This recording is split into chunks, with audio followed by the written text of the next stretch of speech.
Շարժական ավտոտան 15-րդ վիդեոն է, ովքեր որ ինձ առաջ անգամ են տեսնում, ասեմ որ այս մեքենայի բազայի վրա հավաքում եմ շարժական տուն, ամբողջ process-ը ներկայացնում ցույց եմ տալիս։ Եթե հետաքրքրեց այս ամեն ինչ, չմոռանաք այստեղ ներքև ցեղմել հավանելու եւ բաժանորդագրության կոճակը, որովհետեւ բաց չթողնեք։ Ինչեւ գնանք ցույց տամ, թե վերջի 2 շաբաթվա ընթացքում ինչ գործ եմ արել, ուզում եմ խոսել յոլա տանելու ինստիտուտի մասին։ Յոլա տանելը մեր համար առաջին թշնամին է։ Այդ միջակայությունը ու տանում է մեզ գործընման։ Կապ չունի թե մենք ինչ գործ ենք անում, խադավիկություն ենք անում, բանվորություն ենք անում, բժշկություն ենք անում,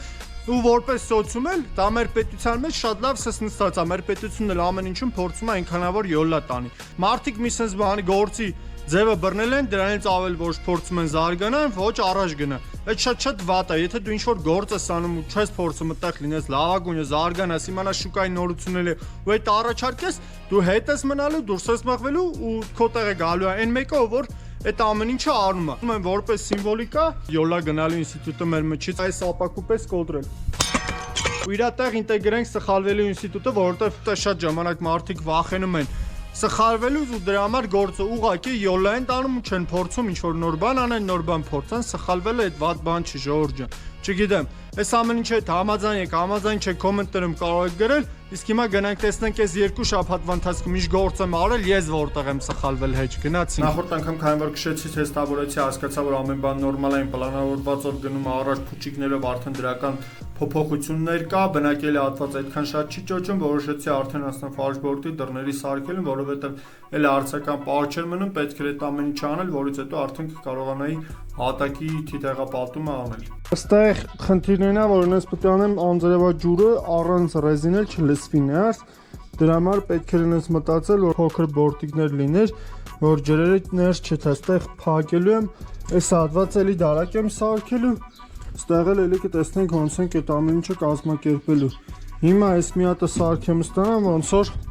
ձևը հասկացել եմ, փորձեմ սարքեմ լիարժեք, տեսնենք ինչ է ստացվում։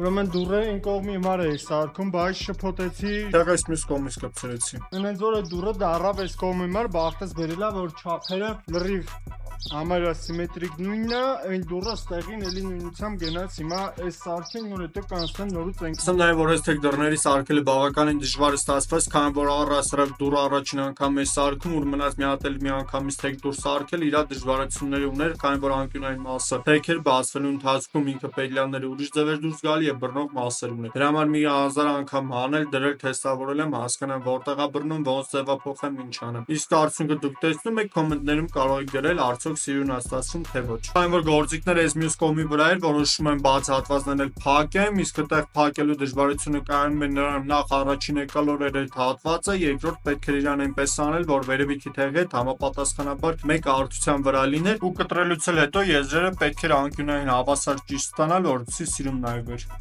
Ուրեմն այս ամեն ինչը տաշել եմ, լավ էլ հարց ստացվավ։ Երևի զամասկով մնացածը կփագի արդեն, իսկ այս եզրերը ուզում եմ խարտոցով արդեն դզեմ, բալգերկով ինչքան հնարավոր է տաշել եմ։ Խարտոցով որքան հնարավոր է եզրերը մշակում են, որից հետո արդեն ասում եմ մյուս կողմի դռների սարքելուն։ Մյուս կողմի դուռը սարքելուց գործը ավելի արագ գնաց առաջ, որովհետև արդեն որոշումները հիմնական կայացված են ու հիմնական դժվարությունը այս ամեն ինչի մեջ առաջին անգամ ինչ-որ մի բան անելն է, որովհետև կա երևույթներ, որ չգիտես ոնց անես, որ ավելի արդյունավետ լինի, երկրորդ անգամ անելուց արդեն շատ արագ գործը առաջ է։ Ուրեմն երկար ժամանակ անընդհատ լսում եմ միկրոֆիբրով սվարտքի հետքերը մաքրելու մասին, անընդհատ մտածում եմ պատվիրեմ, չպատվիրեմ, մատ հասկանամ այդ ինչա, այս է, սենց շուշաթուղթա կլոր հատուկ, ինքը սովորական շուշաթղթի պես չի, այլ ուրիշ է իր մատերիալը, ու իրան օգտագործելու համար սենց հատուկ չաշկայի վրա ինքը ձգվում, հեսա, ստեղ ձգել եմ, այս տակի չաշկեն, այդ շուշաթուղթը սենց ինքը ներս է մտնում։ Հիմա հեսա փորձարկենք, մի թեթը փորձարկեցի, բավականին դուրս եկավ, եւ եթե ընդհանուր առմամբ գող մնամ, իր արտիկուլը կթողեմ, օգտագործեք, հիմա գնանք փորձարկելու։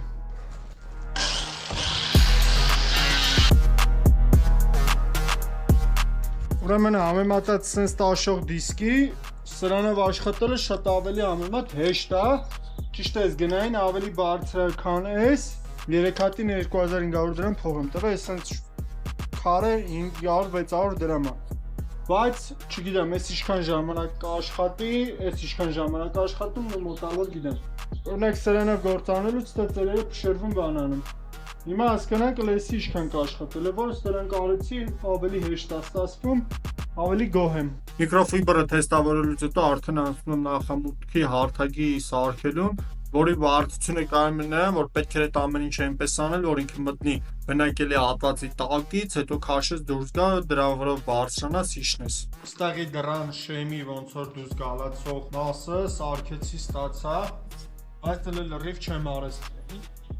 Այս ռամկեն եմ ստացել, սրա վրա հələ պետք է հասկանամ ոնց եմ փակելու։ Մնացած գործերը կարող անեմ, ես պետք է անել, որպեսզի արդեն կարողանայի ստեփոլերը իմանայի ոնց եմ փակելու, ինչ եմ անելու, որ ստեղ խանգարող բան չլինի։ Ոնց էլ արդեն մեկը մյուսին չի խանգարում, սրա ձևը արել ստացել եմ, ես կարամ արդեն անեմ հիմնական ու անցնեմ մնացած։ Ու քանի որ կողքից ուզում եի պարտադիր բացովի պատշգամբ ունենայի, փորձում դրա չափ ձև անել, հասկանալ ոնց կստացվի, ինչ ձևով կարելի է անել, մի քանի տարբերակ մտածում եմ, փորձարկում եմ, հետո մտածում եմ, որ կարելի է մի կողմանի բացովի անել, այդ պարագայում ստացվել է 90 սմ, մտածում եի կարող է շատ փոքր լինի։ Դուք կոմենտներում գրեք, ըստ ձեզ 90 սմ երկարության պատշգամբը արդյոք շատ փոքր կլինի, թե ոչ։ Իսկ մյուս առավոտյան սկսում եմ զբաղվել կռիլոյի մյուս կողմի դարակը սարքելով, որովհետև այդ փոքր տարածքն էլ պետք է օգտագործել, քանի որ այս տարածք շատ քիչ ունեմ, իսկ ամեն մի սանտիմետրը պետք է արդյունավետ օգտագործել։ Իսկ ստեղի դրան սարքել էլ ավելի դժվար է, քան եռանկյունի դուրս սարքել, քանի որ տակի հատվածը կլոր էր ու իրան պետք էր այնպես համաչափ սարքել, որ կռիլոյի հետ հավասար աշխատեր։ Դուռը սարքել վերջացնելուց հետո արդեն անցնում եմ դարակի հետևի ու վերևի կողմերի փակելուն։ Այդ ամենից հետո վերջապես անցնում եմ հատակի թիթեղապատելու պրոցեսին, ամենասկզբից մտածում էի 1.25-2.5 կտորը միանգամից կկպցնեմ հատակին եւ հատակի ու ֆարշ բորտի արանքի զազորը, որտեղ որ 15 սմ տարածք է լինելու, ներքևից արդեն հետո առանձին թիթեղ կտրեի կկպցնեի, բայց papan այդտեղ համոզեց, որ վերևից ավելի հեշտ է գործանելը փոքր կտորներով, քան մեծ կտորը վերևից կպցնել եւ տակից զոդելը։ Դրա համար որոշեցի այդ ձևով անեմ, բացի այստեղ մի շատ կարևոր արգումենտ կար, երբ որ լայն պրոֆիլի վրա ուղակի թիթեղը կպցնեի, տակից հնարավոր է պրոֆիլի թիթեղի արանքը ոնց որ ջուր կուտակ վեր հավաքվեր ընթացքում, այդ փդելու տարածք դառնար։ Դրա համար այս տարբերակը ամենաօպտիմալն է լինելու։ Ուրեմն երեք գիշեր այս հատակը հավաքեցի, ստացա այսքան հատվածը, մի այս մասը պետք է շարունակեմ, բայց այստեղ կա դժվարություն, որտեղ այստեղ արանքն այսպես դետալ գնում, իսկ ես այստեղ ծռում եմ 90 չեմ ստանում, միանգամից կպցնում այստեղ, հետո այստեղ առանձին ասենց կտոր եմ դնում։ Հիմա այս սարքել եմ, հեսա փորձենք կտրենք այս ստանանք, տեսնենք ինչ է ստացվում։ Ավտոտուն կառուցելը առաջին հերթին համալիր լուծումների համախումբ է, որտեղ պետք է հաշվի առնել իրարից տարբեր մի շարք հարցեր, նախապես պլանավորել, հասկանալ որը որտեղ, ինչ է, ոնց է համադրելու, ու այն որ անընդհատ հարցնում եք, ավտոտան մեջ ինչ հարմարություններ ես ունենալու, անկախ ամեն ինչից ինչ հարմարություններ եմ ունենալու, առաջին հերթին պետք է ունենամ էլեկտրաէներգիա։ Առաջին բանը երևի որ մտքներից գալիս է, դա արևային վահանակների տեղադրելն է։ Բայց որ ընկերությունից առնեմ ինչ անեմ, որ պատոնների նման մի գործը երկու անգամ չառնեմ, որովհետև այստեղ կարող է երկրորդ անգամ հնարավորություն չլինի, որտեղ օրինակ ես վերջերս ականատես եղա մի դեպքի, որտեղ սխալ արված գործը կրակի պատճառ էր դառել։ Բարեբախտաբար ժամանակին նկատել են եւ կանխարգելել էին։ Լինելով նաեւ ռադիոինժեներ շատ լավ գիտակցում եմ գործի ռիսկերը ու բարդությունները, բայց տեխնիկապես ինչքան էլ հասկանամ, ես չեմ կարող գործի բոլոր նյուանսներին տիրապետեմ։ Դրա համար պետք է լինել գործի ամենօրյա մասնակից, բայց այդ մասնակիցը պետք է լինի ոչ թե գործը յոլատանով ոնց որ վիդեոյի սկզբում էի ասում, այլ իսկապես մասնակից, որ նոր ինչ-որ խնդիր տալուց այդ մարդը կարողանա լուծել։ Այս խնդիրը փոքր խնդիր է, բայց ինքը նորարարական լուծումներ է պահանջում, որովհետև ստանդարտ լուծում չի ստեղ։ Ոնց հասկացաք, այս գործին էլ ավելի բծախնդիր են վերաբերվել։ Առաջին հերթին փորձել եմ հասկանամ Հայաստանում ինչպիսի ընկերություններ կան ու գրեթե բոլորի հետ խոսել եմ, որ հասկանամ ով կարա այս խնդրում ինձ օգնած լինի։ Շատերի հետ խոսելուց հետո ընտրությունից կանգ առավ Շտիգեն ընկերության վրա։ Ճիշտ է, Շտիգեն ընկերությունը գիտեի դեռ 2017 թվականից, բայց ոչ մի անգամ առնչություն չէի ունեցել։ Անցած անգամ որոշեցի գնամ իրանց օֆիս, բոլոր հարցերը խոսամ, քննարկեմ, հասկանամ ինչ եմ անելու։ Անկեղծ ասած, իրենց ինժեներների հետ խոսալուց հետո բավականին գոհ եմ մնացել, որովհետև բոլոր հարցերից կարողացան պատասխանել, այն որ գործը յոլա չեն տանում, այդ շատ լավ է։ Երկրորդ ամենակարևոր փաստը, որը ինձ հիացրեց, այդ իրանց նորարարական լինելն էր։ Ուրեմն ամենասկզբում պլանավորել եմ, որ տանիքում ստանդարտ վահանակներ եմ ունենալու, այդ ստանդարտ վահանակների ամեն մեկի քաշը 33 կիլոգրամ է ու 5 հատ պետքա տեղադրեի 165 կիլոգրամ բեռեր անում տանիքին։ Մեքենան քշելուց հետո հասկացա, որ չեմ ուզում տանիքին նմանատիպ քաշ ունենամ ու պետք էր անապահ ինչ-որ այլ լուծում մտածել։ Մինչև այդ դիտարկել էի ճկուն վահանակները, բայց քանի որ իրաց օգտակար գործողության գործակիցը շատ ցածր էր, այդ տարբերակը բացառել է։ Այս խնդիրը քննարկելուց պարզ դառավ, որ այդ վահանակների OGG-ն բավականին բարձրացել ու գրեթե ստանդարտին հավասար է, ու ստացվում է, որ 5 հատ վահանակը մեկ ստանդարտ վահանակի քաշյա լինելու, այդ ինձ ամենաձեռնատու տարբերակն է։ Այս ամեն ինչի ամենաուրախացրող փաստը այն էր, որ այդ նորությունն է, այդ նորությունը իրանք արդեն իսկ իրանք թեստավորելու համար պատրաստել էին գալ, իսկ այդ իմ համար գործը ագին առաջ է գցելու։ Ի սկզբանե ըշտիկ են գնացել էներգետիկ համակարգի հետ կապված հարցերով, բայց անցած անգամ իրանց էջում տեսել է այսպիսի նյութ, թե ոնց է հոսանքով բնանավոր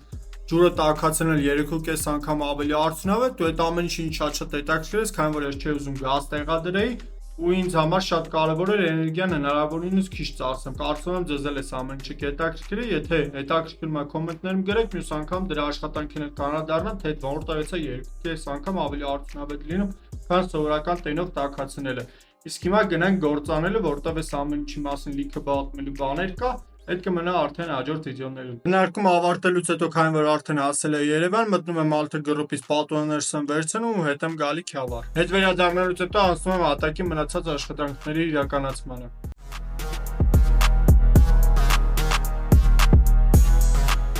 Եմ որ այդքան ասում եք, բայց ավտոտունը պատուհաններ չի ունենալու, հիմա առաջի պատուհանը բացեմ։ Ու քանի որ պատուհանը տեղը պետք է կտրեի բացեի, պատուհանը բերում եմ, որպեսզի չափ ձևանեմ, հասկանամ ոնց եմ կտրելու, այդ ժամանակ որոշակի ինչ-որ հարցեր է առաջանում, արդյոք ճիշտ է պատուհանը դուրս բացվող անել թե ոչ, ուտեղ ոնց որ քննարկում ենք պապայի հետ աղագին ու հասկանամ, որ ավելի լավ է պատուհանը դեպի ներս բացվող անեմ, որովհետև որոշակի հարցերից խուսափում եմ ու գործը ավելի է հեշտանում, անիմաստ է դառնում դուրս բացելը, որովհետև այդտեղ էլ անվտանգային որոշակի հարցեր է առաջանում։ Օլյա։ Այսօր առաջին պատուհանս բացվեց, մնացածը։ Ոնց ալնում։ Ստե կոմենտներում գրեք, տենանք հավանում եք այս ամեն ինչը, թե ոչ։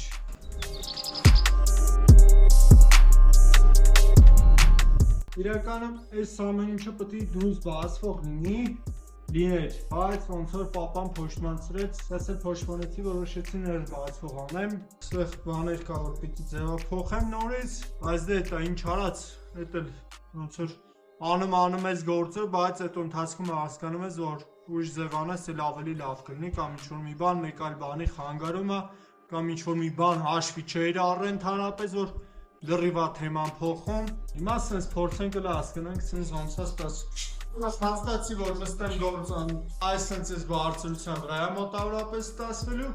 պատուհանը այս վիճակով այս քնգը բացվի, հետո ավելի շատ արդեն պետք է բարձրանա վերև։ Միակ վատ բաներն է, որոնք մահճական նիշներս պետք է էսի փակ լինի, նորի նիշնի, հետո նորեսի բացես։ Առաջի պատուհանը բացել վերջացնելուց հետո արդեն պետք էր հատակի աշխատանքները շարունակել, բայց մինչև աշխատանքները կշարունակել, առաջին հերթին պետք էր պալեցի հիդրավլիկ համակարգի շտոկը փոխել, որովհետև այդ երկար էր, այդտեղ պետք էր կարճ շտոկ տեղադրել։ Դրա համար ոնց որ իր կապերը ձևափոխում են, որովհետև այդ կապերը վերջնական չէի սարքել։ Այս ամեն ինչին զուգահեռ միաժամանակ մտածում եմ արտաքին դիզայնի հետ կապված հարցեր, անընդհատ տարբեր գաղափարներ եմ փորձում հասկանալ, ինչ ձև իրականացնեմ, ինչ անեմ։ Ու այստեղ կրկին անգամ ոնց որ ChatGPT-ով գեներացած որոշակի նկարներ եմ տեղադրում, կոմենտներում գրեք դուք որն եք հավանում։ Բայց գիտեմ, որ ձեզանից շատերը մշտապես նմանատիպ մեքենայի մասին երազել եք, մտածել եք, բերեք այդ միտքերը դարձնենք ստեղ իրականություն, ու այն մարդու միտքը, որ դարձրեց իրականություն, այդ մարդուն Հայաստանում խոստանում այս մեքենայով երկու հանգիստ։ Ինձ կարող եք նաև հետևել Instagram-ը, որտեղ որ ամենօրյա ռեժիմը փորձում եմ ներկայացնել մեր տարվա աշխատանքներից։ Դե ինչ, այս անգամ համար այսքանը, չմոռանաք սեղմել հավանելու եւ բաժանորդագրության կոճակը, որտեղ շուտով արդեն հասնելու ենք ներկելու գործերին։ Լավ մնացեք, տեսնենք երկու շաբաթից։